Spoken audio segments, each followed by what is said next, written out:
दोस्तों, इस दुनिया का कोई भी माता पिता हो, अपने बच्चों का भविष्य बेहतर बनाने के लिए दिन रात कड़ी मेहनत करते हैं।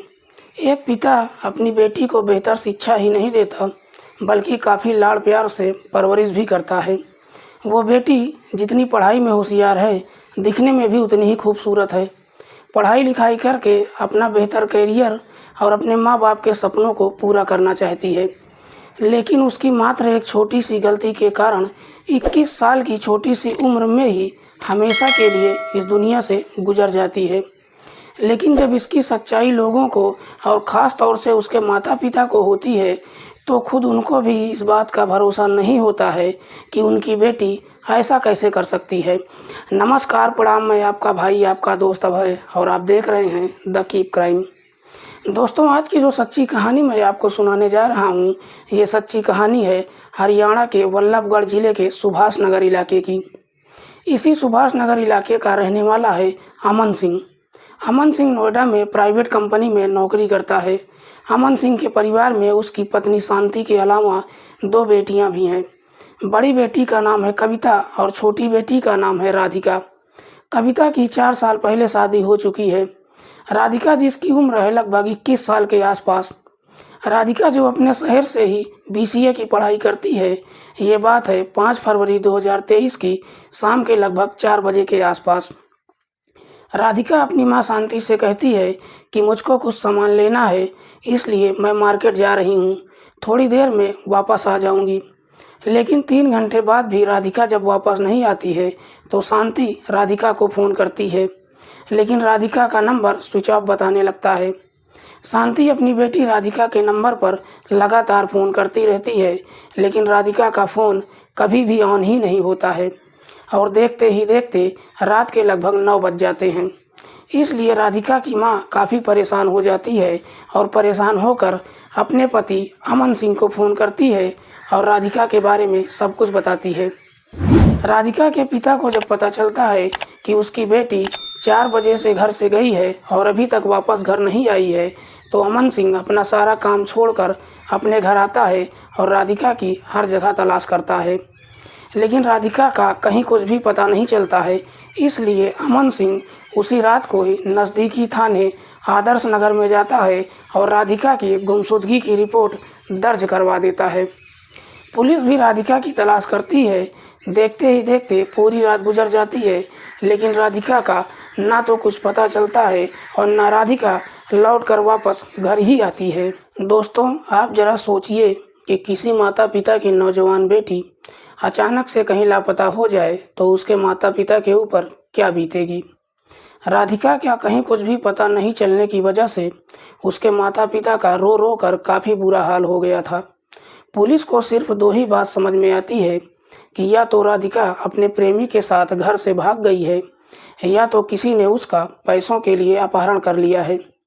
2 दिन गुजर जाता है, किसी भी फिरौती वालों का कोई भी फ़ोन नहीं आता है, तो पुलिस को पूरा भरोसा होने लगता है कि राधिका अपने किसी प्रेमी के साथ घर से फरार हो गई होगी। इसलिए पुलिस उसका पता लगाने के लिए राधिका के फ़ोन की कॉल डिटेल को निकालती है। कॉल डिटेल को जब चेक करती है तो उसमें से एक ऐसा नंबर पुलिस को मिलता है जिस पर राधिका पिछले 2 सालों से लगातार बातचीत करती रहती है। पुलिस जब उस नंबर की डिटेल चेक करती है तो पता चलता है कि वो किसी वीरेंद्र दयाल का नंबर है। दरअसल ये वीरेंद्र दयाल कोई और नहीं बल्कि राधिका का जीजा है, जो सेक्टर नंबर 8 फरीदाबाद में रहता है। पुलिस वीरेंद्र के बारे में जब अमन सिंह से पूछताछ करती है तो वो कहता है कि साहब, दोनों में जीजा साली का रिश्ता है, इसलिए राधिका अक्सर हमारे सामने ही वीरेंद्र से बात करती थी। इसमें कोई हैरान करने वाली बात नहीं है। मैं अपने दामाद को अच्छे से जानता हूँ, वो मेरी बेटी का कोई नुकसान नहीं पहुँचा सकता है, बल्कि मेरा दामाद मेरे साथ ही हर जगह राधिका की तलाश कर रहा है। इसके बाद पुलिस अमन सिंह से पूछती है कि क्या तुमको किसी पर शक है कि तुम्हारी बेटी के साथ कुछ गलत कौन कर सकता है। इस पर अमन सिंह अपने ही इलाके के 4 से 5 लोगों का नाम बताता है। पुलिस को अमन सिंह ने जिन लोगों का नाम बताया था, पुलिस उन सबको थाने बुलाती है और राधिका के बारे में पूछताछ करती है। लेकिन पुलिस की तमाम कोशिशों के बावजूद भी पुलिस को उन लोगों से राधिका के बारे में कोई सुराग नहीं मिलता है। इसलिए पुलिस फिर से अमन सिंह से कहती है कि हमको एक बार तुम्हारे दामाद से पूछताछ करनी है। पुलिस 14 फरवरी 2023 को वीरेंद्र को अपनी हिरासत में लेकर थाने आती है और फिर वीरेंद्र से राधिका के बारे में पूछताछ करती है। पूछताछ में वीरेंद्र कहता है कि साहब, मैं खुद हर जगह राधिका की तलाश कर रहा हूँ। मेरा उसके साथ पिछले 1 महीने से कोई संपर्क नहीं हुआ है। जैसे ही इस तरह का झूठ वीरेंद्र बोलता है तो पुलिस को वीरेंद्र के ऊपर शक हो जाता है। जैसे ही वीरेंद्र कहता है कि उसकी राधिका से बात 1 महीने से नहीं हुई है तो पुलिस तुरंत ही राधिका के फ़ोन की कॉल डिटेल वीरेंद्र को दिखाती है और कहती है कि राधिका जिस दिन से अपने घर से लापता हुई है उससे ठीक 1 घंटा पहले तुमने राधिका को फ़ोन किया था।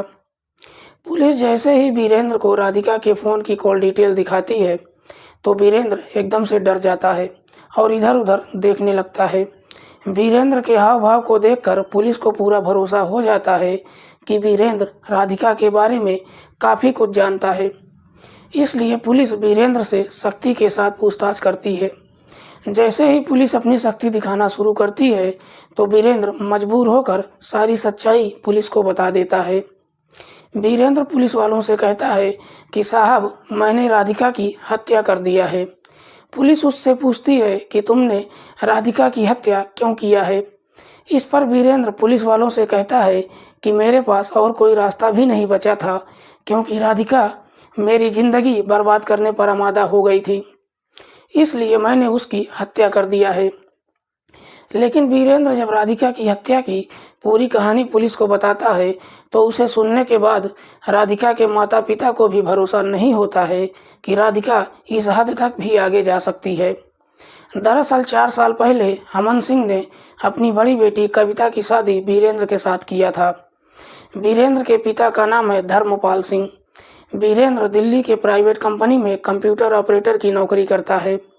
राधिका भी पढ़ाई लिखाई करके कंप्यूटर के क्षेत्र में ही अपना करियर बनाना चाहती है। क्योंकि राधिका और वीरेंद्र के बीच में जीजा साली का रिश्ता है, इसलिए दोनों अक्सर फ़ोन पर बातचीत करते रहते हैं। हंसी मजाक करते हुए राधिका की खूबसूरती को देखकर वीरेंद्र की नीयत खराब हो जाती है। वीरेंद्र राधिका को अपने बस में करने के लिए उसके साथ हंसी मजाक के बीच में कुछ ऐसी बातें भी करने लगता है जिसे सुनकर राधिका को भी ये समझते हुए देर नहीं लगती है कि वीरेंद्र आखिर क्या चाहता है। दरअसल कहीं न कहीं राधिका भी अपने जीजा वीरेंद्र को पसंद करने लगी थी और ना चाहते हुए भी आखिरकार राधिका और वीरेंद्र के बीच में प्रेम प्रसंग और अवैध संबंध शुरू हो जाता है। जैसे जैसे कुछ समय गुजरता है तो राधिका भी वीरेंद्र से बेपनाह मोहब्बत करने लगती है क्योंकि वीरेंद्र राधिका से शादी करने का वादा करता है। राधिका भी ये जानते हुए कि वीरेंद्र उसकी सगी बहन का पति है, इसके बावजूद उसकी बातों पर भरोसा कर लेती है। लगभग 1 साल का समय गुजर जाता है। इस बीच राधिका वीरेंद्र से कई बार शादी करने के लिए कहती है, लेकिन हर बार वीरेंद्र कोई बहाना बनाकर टाल देता है। बार बार बहाने बनाने की वजह से राधिका को लगने लगता है कि शायद उसका जीजा कभी भी उससे शादी नहीं करेगा। इसलिए राधिका वीरेंद्र के ऊपर दबाव बनाना शुरू कर देती है। जब राधिका दबाव बनाना शुरू करती है तब वीरेंद्र को इस बात का एहसास होता है कि उसने बहुत बड़ी गलती कर दिया है, क्योंकि वो कभी भी राधिका से शादी नहीं करना चाहता था, बल्कि वो तो राधिका से सिर्फ मज़े लेकर वक्त आने पर उसको दरकिनार कर देना चाहता था। लेकिन इधर राधिका उसके गले की हड्डी बन गई थी। इस घटना से ठीक 10 दिन पहले राधिका वीरेंद्र से मुलाकात करती है और उसको धमकी देते हुए कहती है कि मैं तुमको 15 दिन का समय दे रही हूँ, जाकर मेरे पापा से मेरा हाथ मांगो, नहीं तो मैं सब कुछ छोड़कर तुम्हारे घर आ जाऊँगी। राधिका की धमकी सुनकर वीरेंद्र काफ़ी डर जाता है। राधिका तो उसके बाद अपने घर चली आती है, लेकिन वीरेंद्र काफ़ी परेशान हो जाता है। वीरेंद्र इस बात को अच्छे से जानता था कि उसकी पत्नी के रहते हुए वो अपनी साली से किसी भी कीमत पर शादी नहीं कर सकता है, लेकिन राधिका भी उसका पीछा छोड़ने के लिए तैयार नहीं होती है। अब वीरेंद्र के सामने रास्ता नहीं बचता है। वीरेंद्र राधिका और अपनी पत्नी में से किसी एक को ही अपने पास रख सकता है, इसलिए राधिका और अपनी पत्नी में से वो अपनी पत्नी को अपने पास रखना चाहता है। क्योंकि वीरेंद्र को एक बेटी भी हो गई थी, जिसकी उम्र हो गई है लगभग 2 साल के आसपास। दरअसल वीरेंद्र उसी दिन ही राधिका को इस दुनिया से हटाने का फैसला कर लेता है और राधिका को मारने के लिए एक षड्यंत्र बनाता है और अपने षड्यंत्र के तहत 4 फरवरी 2023 को राधिका को फ़ोन करता है और 5 फरवरी को बल्लभगढ़ के बस स्टैंड के पास उसको मिलने के लिए बुलाता है। 5 फरवरी की शाम के करीब 4 बजे के आसपास राधिका वीरेंद्र से मिलने के लिए अपनी मां से झूठ बोलती है कि कुछ सामान लेने मार्केट जा रही हूं। अपने घर से राधिका बल्लभगढ़ के बस स्टैंड पर जाती है, जहां वीरेंद्र बाइक लेकर पहले से ही उसका इंतजार कर रहा था। वीरेंद्र बाइक पर बैठाकर राधिका को रात होने के लिए इधर उधर घुमाने लगता है और जैसे ही रात के लगभग 8 बज जाते हैं तो वीरेंद्र फरीदाबाद के आगरा कैनाल की नहर के पास उसको लेकर जाता है और नहर के किनारे बैठकर दोनों बातचीत करने लगते हैं। राधिका कुछ समझ पाती उसके पहले ही वीरेंद्र राधिका का ही दुपट्टा लेकर उसके गले में फंसाकर तब तक जोर से खींचता है जब तक राधिका अपना दम नहीं तोड़ देती है। जैसे ही राधिका की मौत हो जाती है उसके बाद वीरेंद्र राधिका की लाश को उसी नहर में फेंक देता है और राधिका का फ़ोन स्विच ऑफ करके अपने घर चला आता है। अगली सुबह अपने ससुर अमन सिंह के साथ मिलकर राधिका की तलाश करने का नाटक करने लगता है ताकि किसी को भी उस पर कोई शक न हो।